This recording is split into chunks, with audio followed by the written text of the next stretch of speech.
Ni siquiera comenzamos a discutir.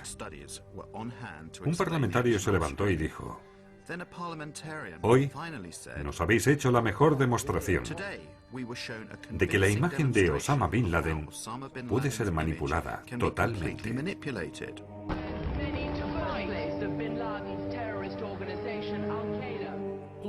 Todas las imágenes que hemos visto en los últimos años tal vez nunca han sido reales, del mismo modo que no se ha producido el ataque nuclear contra la sede de la OTAN. Nos niegan el uso de estas imágenes. No importa, tengamos paciencia. Echad un vistazo. Así es como aparecía Osama Bin Laden el 7 de septiembre de 2007. Ahora, comparadlo con los otros Bin Laden que hemos visto en años anteriores. ¿Os parece posible que con el paso del tiempo rejuvenezca? ¿Os parece posible que su barba sea cada vez más oscura? ¿Os parece posible que su nariz crezca en tamaño? No necesitamos hacer muchos análisis. Hasta un niño se da cuenta de que se trata de dos personas diferentes, pero en cambio nos la han presentado como si fueran la misma. Y esta historia nos la llevan contando desde hace más de 6 años. ¿Organizó Bin Laden los atentados del 11S? Y en caso afirmativo, ¿lo hizo solo o con alguien más? Llegados a este punto hay que hablar de Al-Qaeda. Al-Qaeda fue fundada por Bin Laden en 1989, al final de la guerra entre soviéticos y guerrilleros islámicos en Afganistán.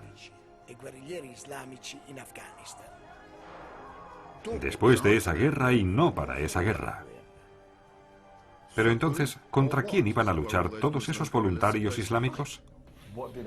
¿Qué significaba Al-Qaeda en aquel momento? Es muy interesante. Sería suficiente preguntárselo a Robin Cook, el exministro de Exteriores británico.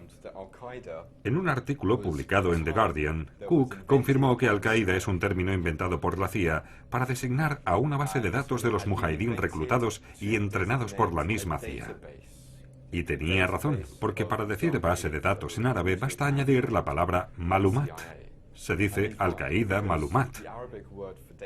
Al-Qaeda significa la base. Y Malumat significa datos. Juntos significan base de datos.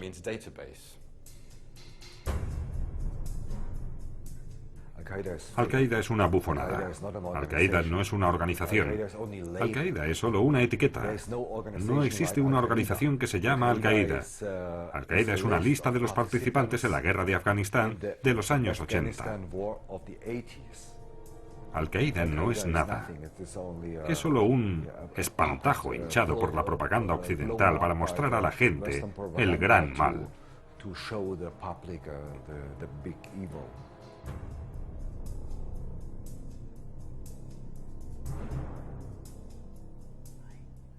Fui jefe de la sección de visados en el Consulado General de Estados Unidos en Jeddah, Arabia Saudita, entre septiembre de 1987 y marzo de 1989.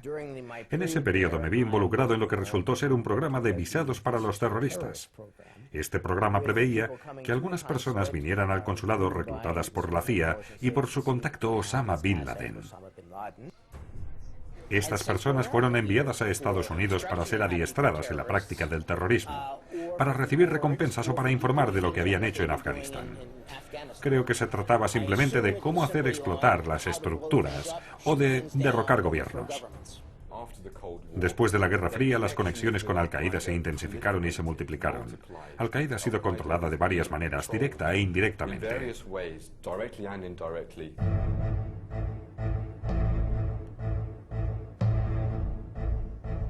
Al-Qaeda ha sido utilizada de forma sistemática en diversos conflictos.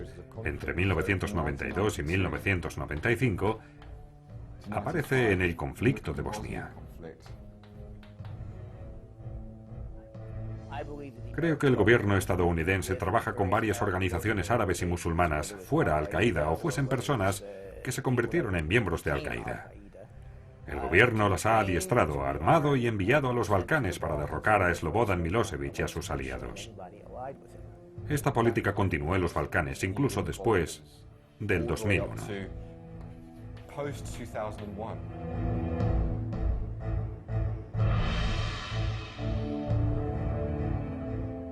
Los servicios secretos americanos, que durante la guerra solo entregaron armas, después de la guerra también emplearon a mujahidín en paro. Hay un montón de testimonios de los mujahidín recogidos por los tribunales alemanes. Fueron contratados por subcontratistas del Pentágono, más en concreto por la empresa privada MPRI, Military Professional Resources Incorporated.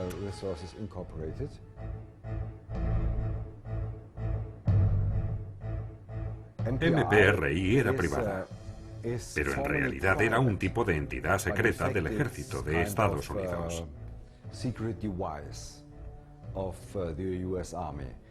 Tienen a más generales de 4 estrellas contratados que el propio Pentágono. Cuando el Pentágono quiere hacer algún trabajo sucio y piensa que no puede conseguir el dinero o la aprobación del Congreso, dan el trabajo a esta empresa privada. A principios de verano de 1999, el MPRI trajo a estos mujahidín de vuelta a los Balcanes, especialmente a Kosovo, para ayudar al Ejército Terrorista de Liberación Nacional. Los emplearon y les pagaron mensualmente. Muchos mujahidín bosnios participaron en los grandes atentados terroristas de los últimos 5 años. Por ejemplo, si hablamos del 11S, 5 de cada 7 árabes involucrados eran excombatientes mujahidín en Bosnia. 5 de 7. Nadie habla de ello. Como saben, quienes han pedido un visado para ir a Estados Unidos, para tramitarlo se precisa un tipo de información muy detallada.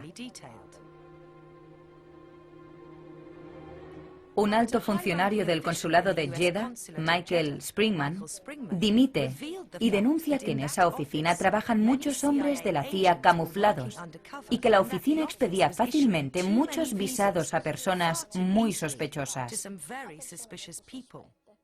Me dijo un buen contacto, un hombre de negocios de fuera del consulado americano, que si decía una sola palabra de lo que ocurría en el consulado, me despedirían inmediatamente.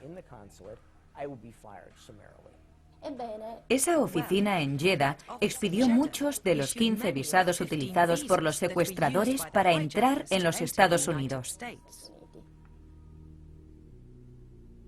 De estas 15 solicitudes de visado, ninguna es regular. Por ejemplo, para el destino, muchos de ellos escribieron hotel, Nueva York o California, y en un caso simplemente no. Por tanto, fue una práctica habitual hacer entrar a los terroristas de Al-Qaeda en los Estados Unidos para adiestrarlos. Y esto se prolongó durante años. Lo mismo ocurrió con los involucrados en el 11S. 6 de los terroristas, entre ellos Mohamed Atta, se adiestraron en instalaciones militares de Estados Unidos. Mohamed Atta fue a la escuela para oficiales de la base aérea de Maxwell. La base aérea de Maxwell, en Alabama, la base aérea Brooks, en Texas, la base aérea naval de Pensacola, en Florida, el Instituto Lingüístico de la Defensa, la Agencia de Inteligencia de Monterrey, California. Esa gente estaba literalmente en manos de los servicios secretos. Por tanto, los principales secuestradores se adiestraron y combatieron en la ex Yugoslavia, pagados por una empresa de mercenarios relacionada con el Pentágono. Gracias a la CIA consiguieron los visados para entrar en Estados Unidos. Una vez en América, hicieron todo lo posible para ser reconocidos y para llamar la atención, ya que estaban seguros de su impunidad. Se entrenaron en bases militares norteamericanas y asistieron a escuelas de vuelo, pero sin aprender a volar.